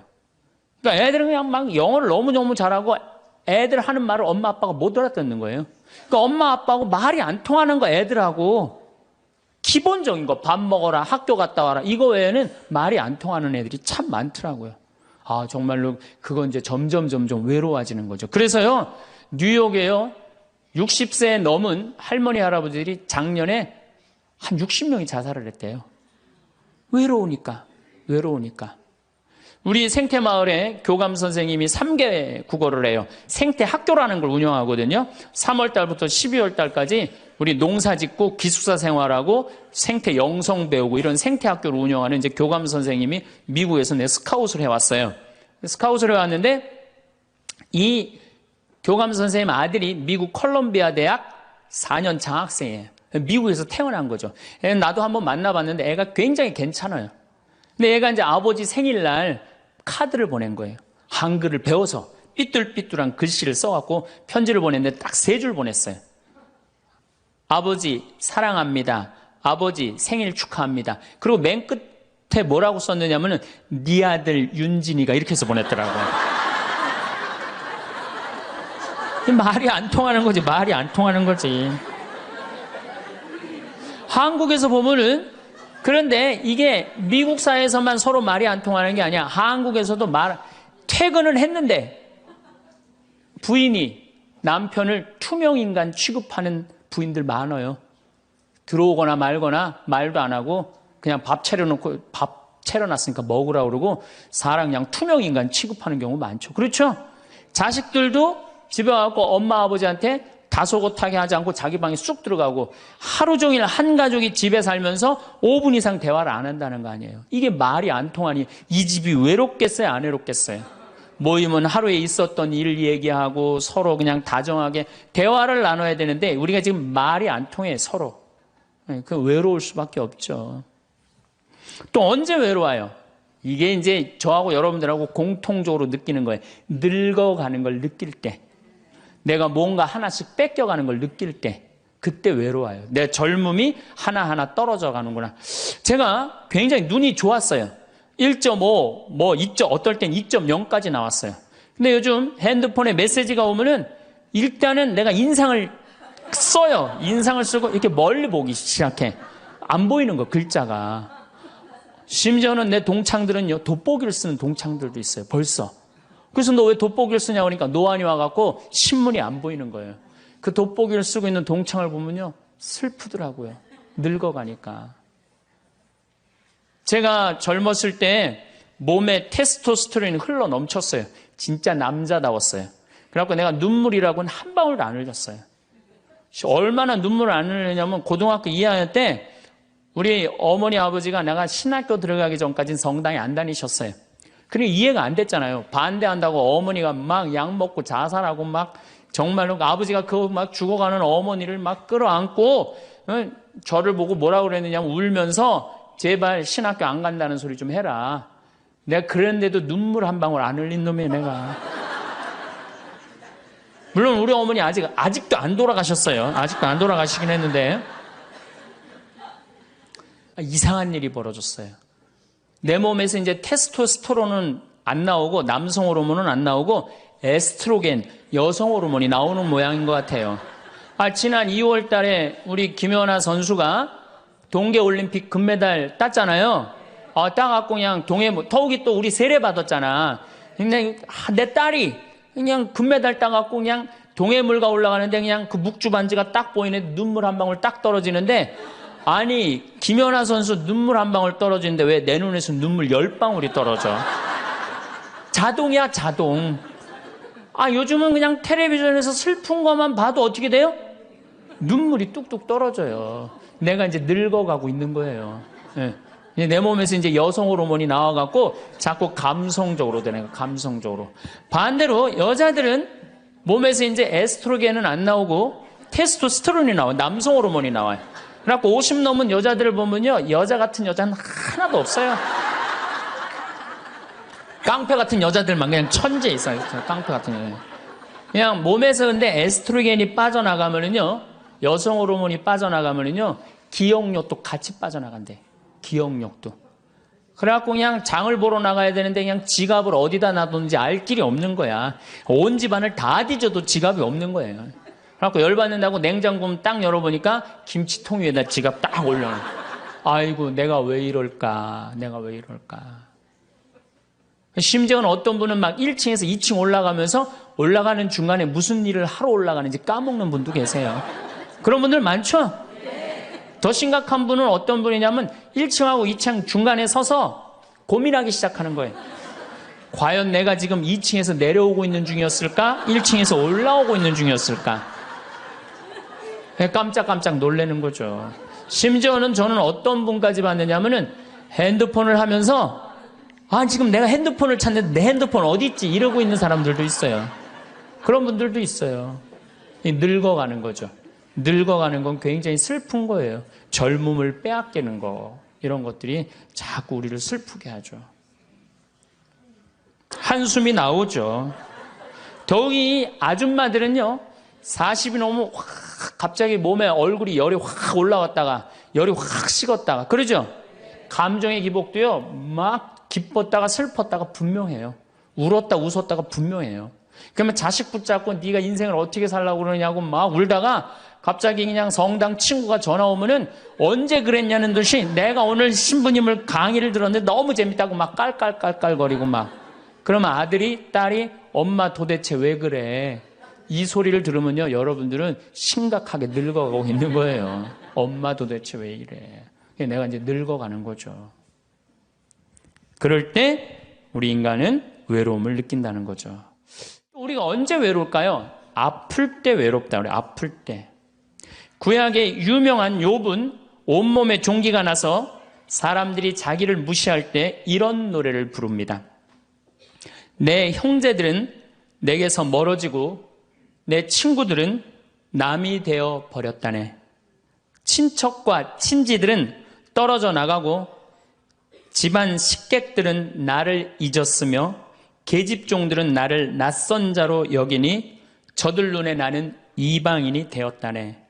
내 입김은 아내에게 메스껍고 내 몸에 나는 악취를 자식들에게 풍긴다네. 어린 것들조차 나를 업신여기고 내가 일어서려고만 해도 나를 두고 비아냥거리네.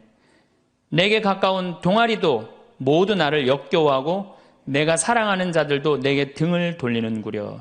이 아픔은요, 이게 우리 인간이 아직 가장 서러울 때가 아플 때예요. 그건 내 남편도 필요 없고 자식도 필요 없을 때가 굉장히 많죠. 그렇죠? 아플 땐 그래요.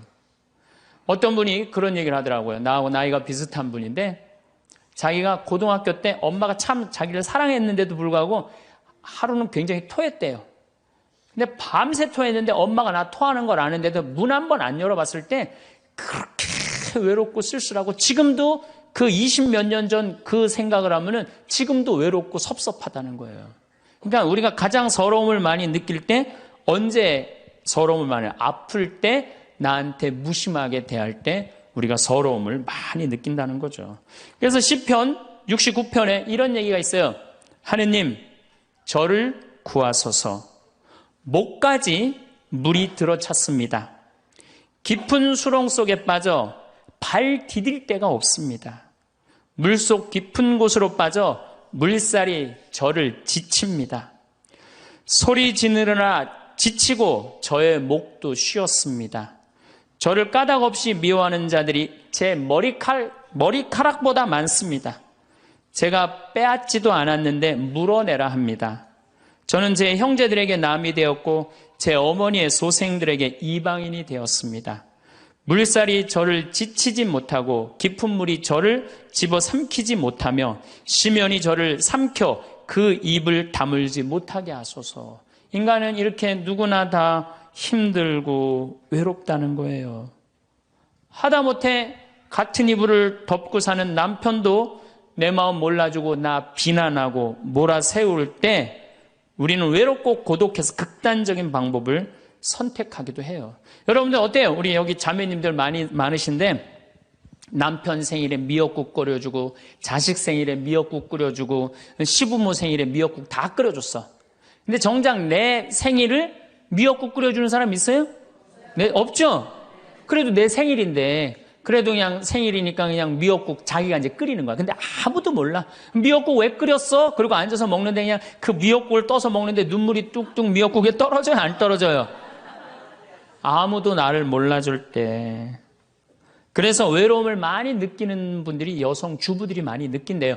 애들은 공부하러 학교 다니고 남편은 직장 다니고 빈집을 지키고 있으면 그렇게 쓸쓸하대요.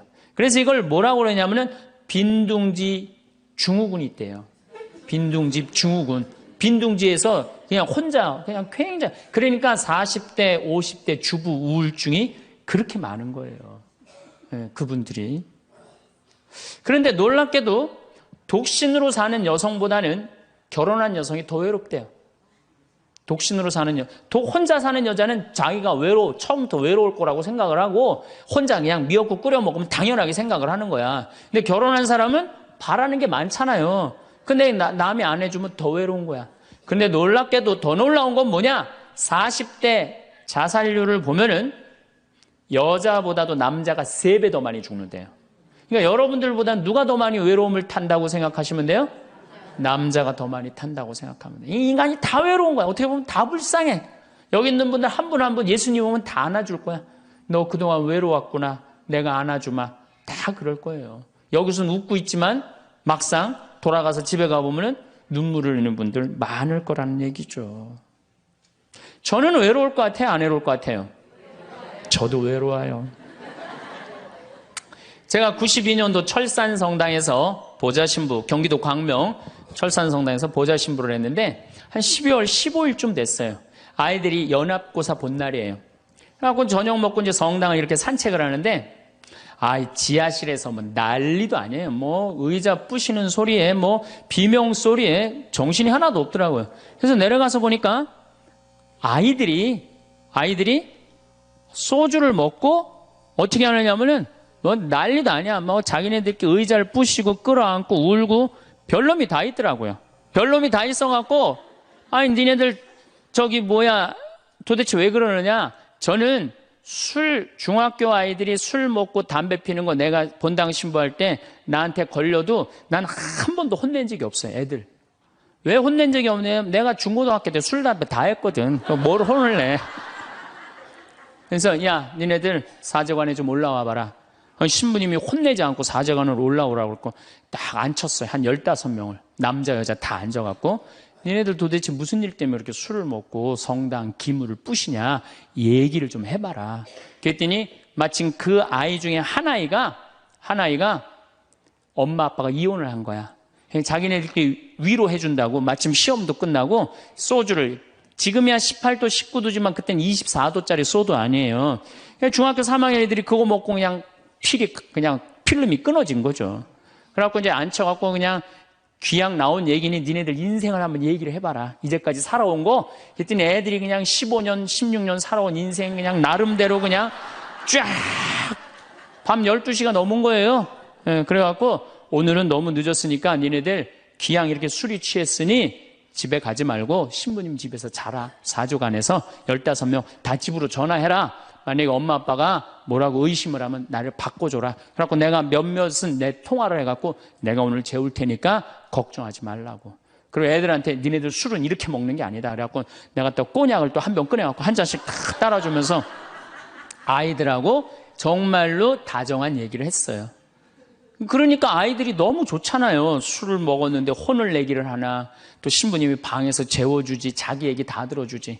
그래서 내가 2월 달에 발령을 받아갖고 떠나는데 가지 말라고. 애들이 일주일 동안 우는 거예요. 가지 말라고. 신부님 우리랑 살자고. 그래갖고 내가 발령 받아가는데 발령 받아가는 날 30명이 학교를 안 간 거예요. 가지 말라고. 그래갖고 제가 이제 수원으로 이제 발령을 받아갔는데 토요일만 되면은 전철을 타고 내려오는 거예요. 토요일만 되면은 30명이.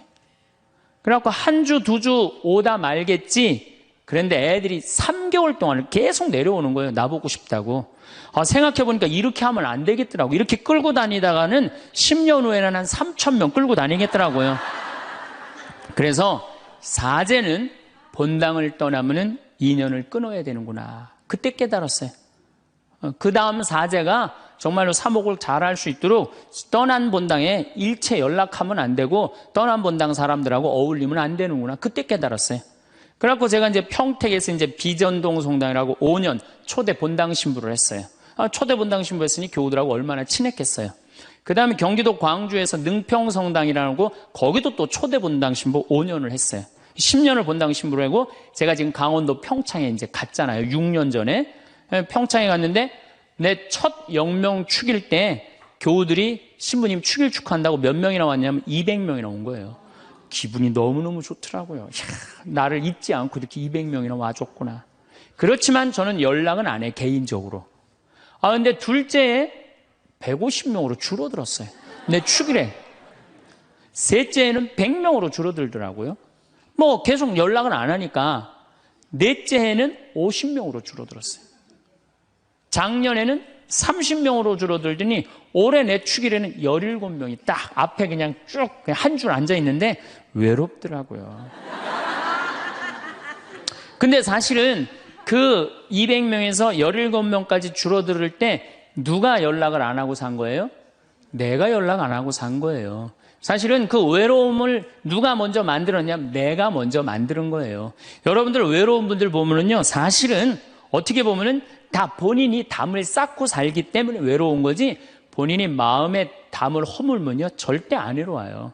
근데 담 쌓고 사는 경우 많죠. 형제나 친척이 잘못하면은 내가 니네들하고 연락하고 사나 봐라. 그리고 딱 인연 끊어버리잖아요.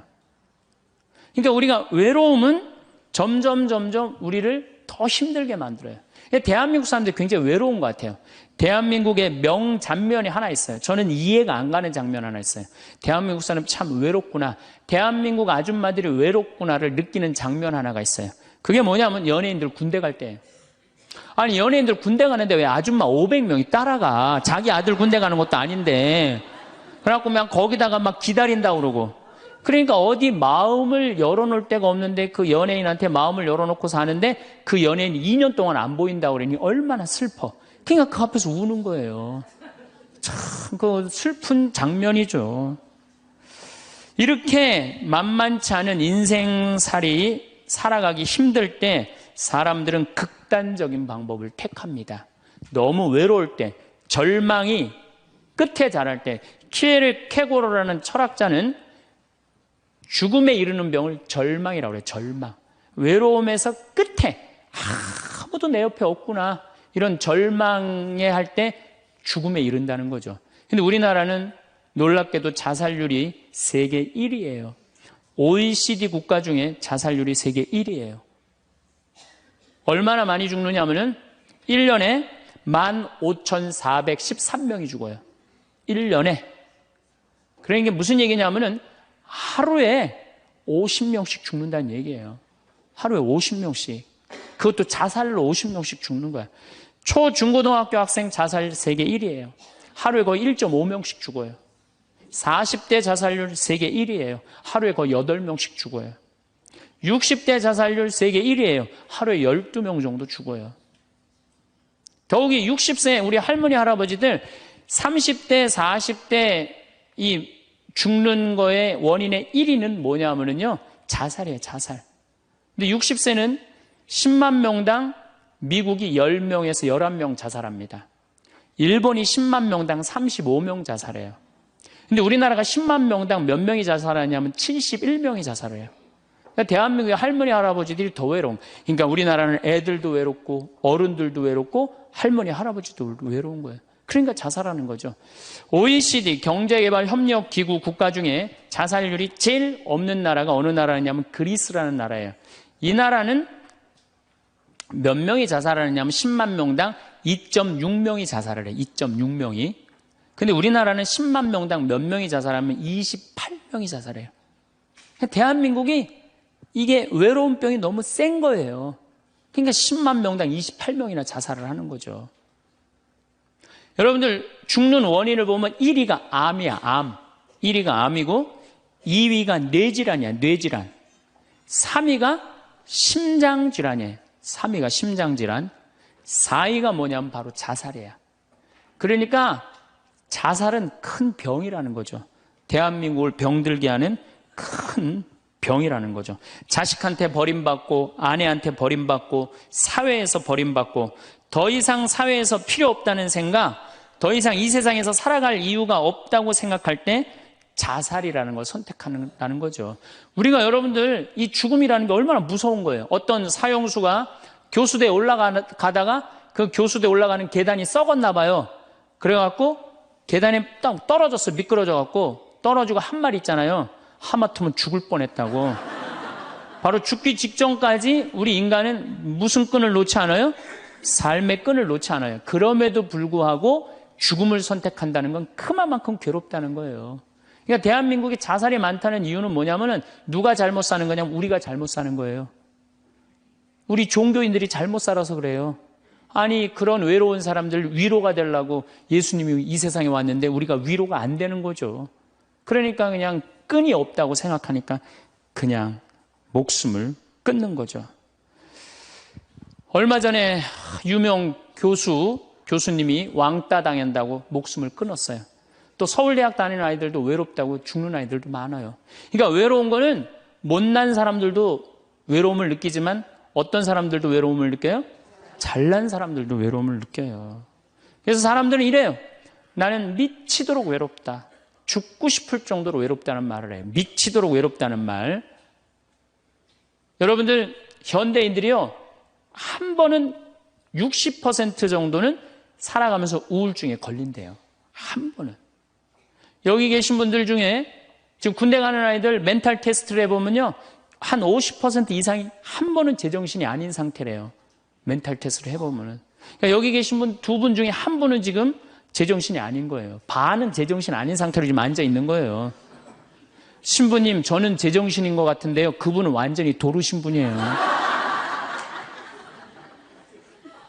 왜 제정신이 아닌 상태에서 우리가 지금 살고 있느냐? 텔레비전 보면요.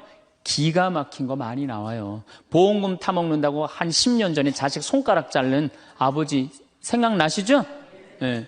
그리고 얼마 전에는 초등학교, 중학교 애들이 초등학교를 발로 차갖고 그냥 공중에 뜬 거 재밌다고 동영상 찍어갖고 올려놓은 그 제정신이에요? 제정신 아니에요? 제정신 아니에요. 부모가 자식 죽이고 자식이 부모 죽이고 남편이 아내 죽이고 아내가 남편 죽이고 이게 우리가 다 제정신이 아니야. 100년 전 조선시대 사람들을 데려다 놓고 100년 전 조선시대 사람을 데려다 놓고 한번 여러분들 요즘 사회 뉴스를 한번 보게 하세요. 그 사람 미칠 것 같아요? 안 미칠 것 같아요? 근데 여러분들은 그거 매일 죽이고 살인하고 강간하고 뭐 아이들만 성추행하고 이러는 거 보는데도 여러분들 왜 안 미쳐요? 이미 어느 정도 미쳐 있어. 미쳐 있기 때문에 그걸 봐도 안 이상한 거예요. 그러니까 우리가 잃어버린 마음을 찾아야 된다는 거죠. 잃어버린 마음을. 그러니까 외로운 사람들끼리 서로 모여서 서로 위로가 돼야 되는데 이 외로운 사람들이 뭘 하느냐면 컴퓨터 게임에 미쳐 있는 거예요. 컴퓨터 다 사람은 안 만나고 기계만 만나는 거예요. 그러니까 더 미치는 거죠. 더 미치는 거예요.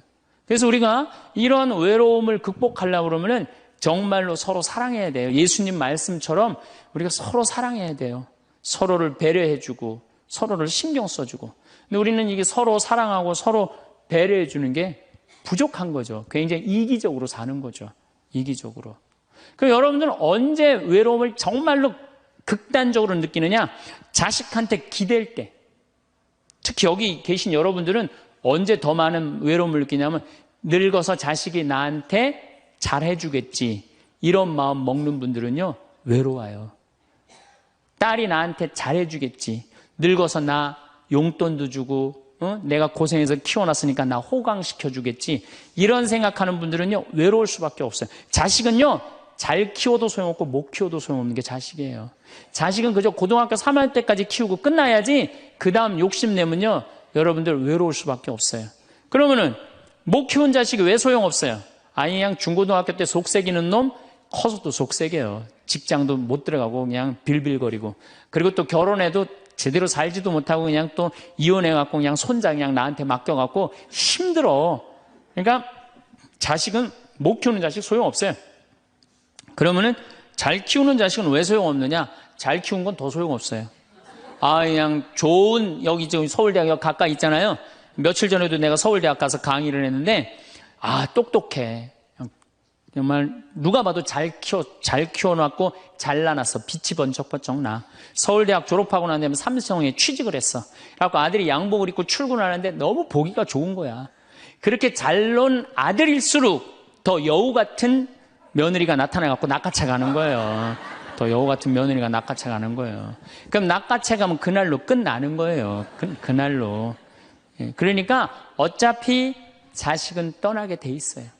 어차피 자식은 떠나게 돼 있어요. 그러니까 여러분들 이제는 내가 자식한테 내 인생을 기대한다 생각하지 말라는 거예요. 더욱이 여러분들 자식들 정말로 사랑으로 키워요? 태어나갖고 자식들 사랑으로 키워요? 맨날 방에 가둬놓고 공부해라 그러지 않아요? 맨날 공부해라고. 그래서 여러분들 이 생각만 하면 돼. 내가 어렸을 때 자식하고 다정하게 맛있는 거 먹으러 다니고 놀러도 다니고 그리고 난 다음에 대화도 막 늘 살갑게 한 엄마는 늙어서 자식이 먹으러도 다니고 놀러도 다니고 대화해줘요. 근데 어렸을 때 그냥 방에만 가둬놓고 매일 그냥 공부만 시키고 학원에 그냥 계속 가둬갖고 공부만 시킨 부모님들은 늙어서 자식이 어떻게 할 것 같아요? 방에 가둬놓고 밥만 먹이는 거, 밥만. 그리고 이제 완전히 이제 늙어갖고 움직이지 못할 때 어떻게? 학원에 그냥 계속 가두듯이 이제는 그냥 양로원에 그냥 가둬갖고 그냥 거기서 살라고 그래. 그냥 자식들한테 공부해라 그런 부모님들 이거 심각하게 이거 고민해야 돼요. 그런 분들은 더 외로울 수밖에 없어. 더 외로울 수밖에 없어. 그러니까 보통 이제 초등학교 이제 1학년, 2학년 애들이 막 너무 6, 7살까지는 이쁘다가 초등학교 들어가면 막 공부를 안 하고 그러면요. 애들한테 엄마가 막 폭언을 하기 시작해요. 그래갖고 성적표를 받아왔는데 40점, 50점 이렇게 받아오면은 애들한테 그래요. 너 밥이 넘어가냐고. 어? 네가 잠이 오냐고. 너 지금 텔레비 봐야 되느냐고. 그래갖고 그냥 보통 공부 못하는 애들이요. 성격이 느긋한 애들이 공부 못해요. 내일 시험이라도 걱정 안 하고 느긋하게 있는 애들이 공부 못하는 거예요. 그렇죠? 그럼 그거 보고 있으면 엄마가 불이 나요? 안 나요? 그래서 느긋한 성격 가진 애를 그냥 괴롭히기 시작해. 욕을 해대는 거야. 초등학교 6년 욕을 한단 말이야. 그럼 애가 6년 지나가면 성격이 삐뚤어져요. 아, 공부 못해도 우리 아들 착하다, 우리 딸 예쁘다, 우리 아들 성격 좋다. 그러면 6학년 때까지 성격 안 삐뚤어지거든요.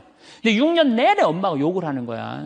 너 같은 인간이 밥을 내가 너를 놓은 게, 내가 너 놓고 미역국 먹은 게 내가 후회된다. 막 이러니 6년 동안 애가 그냥 삐뚤어지는 거야. 이제 중학교 올라가면 더 삐뚤어지는 거죠. 중학교 올라가면 엄마가 더 극단적으로 아이하고 싸우는 거예요. 그러니까 중학교 되면 애가 엄마랑 같이 있고 싶지 않은 거예요. 그래서 어디 좀 놀러 가자 그래도 어떻게 엄마 아빠나 갔다 오라고. 외로울 수밖에 없는 거죠. 고등학교까지 되면은 완전히 빗나가게 되면 심한 아이들은 어떤 경우도 있느냐면요, 정신질환까지 앓는 아이들도 있어요. 심한 경우는. 그래서 보통 엄마들이 어느 정도로 우리가 정말로 한심하냐 하면은 이제 자기 아이가 태어나면은 꿈에 부풀어 있는 거예요. 자기 아이가 천재인 줄 아는 거, 천재. 그래갖고 막 엄마, 아빠 그럼 막 천재가 말하는 것 같은 거야. 막 1살, 2살짜리. 그래갖고 내 아들 천재, 내 딸 천재라고 우유를 먹여도 아인슈타인만 먹여요. 천재 먹으라고 아인슈타인 우유만 먹는 거야. 애가 그냥. 그래갖고 그냥 초등학교 들어갔는데 이놈이 천재인 줄 알았더니 섞어 놓으니까 아인슈타인 정도는 아닌 것 같아. 그래서 우유를 바꿉니다. 서울 우유로 바꾸는 거야. 서울 우유로. 그래서 서울대학은 가라고 서울로 바꾸는 거야. 6년 동안 서울에 죽으라고 먹였어. 근데 중학교 올라갔더니 이게 컴퓨터 게임에 빠지기 시작하네. 그래갖고 그냥 성적이 보니까 이거 뭐 영 아닌 것 같아. 그래서 엄마가 마음을 또 바꿔. 연세 우유로 바꿔. 연세 우유로. 고등학교 들어가 보니까 이건 뭐 진짜 아니야. 그래갖고 그래도 엄마가 포기를 못하고 무슨 우유를 먹이냐면 건국 우유를 먹어요. 건국 우유를. 근데 사실은 이 우유까지는 괜찮아요. 건국 우유까지 서울에 있는 학교에 가면요, 서울대학이에요. 이 지방에 다 가거든요. 고등학교 3학년 때는 이건 건국 우유도 안 될 것 같아. 그래갖고 그냥 최종적으로 정말로 애절한 마음으로 먹이는 우유가 뭔지 아세요? 저지방 우유예요. 저지방 우유. 지방대학은 가지 말아라.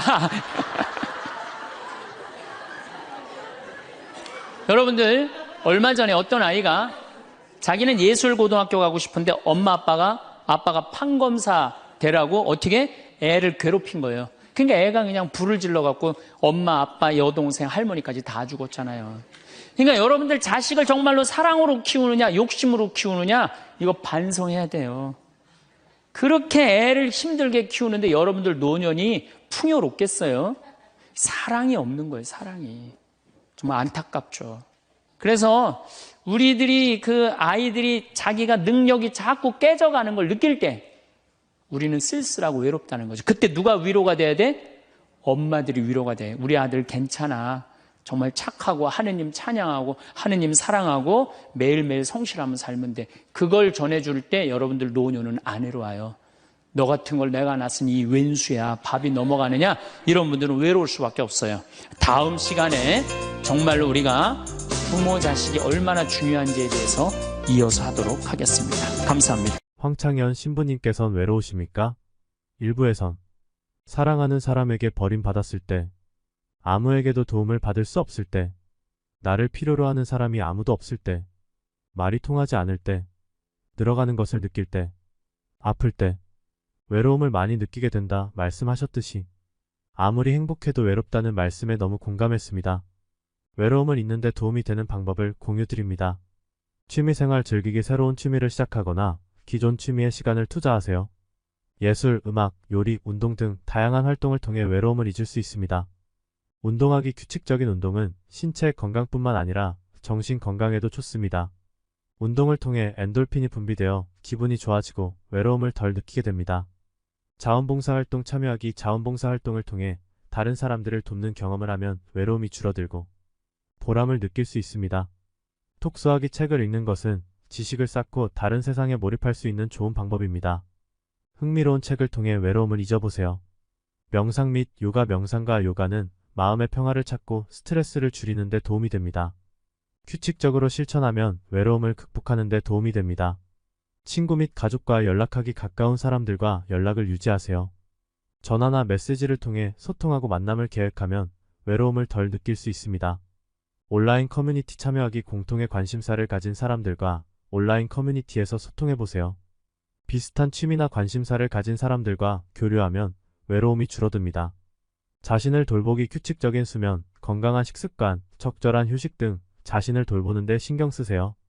신체적 건강이 정신적 건강에 큰 영향을 미칩니다.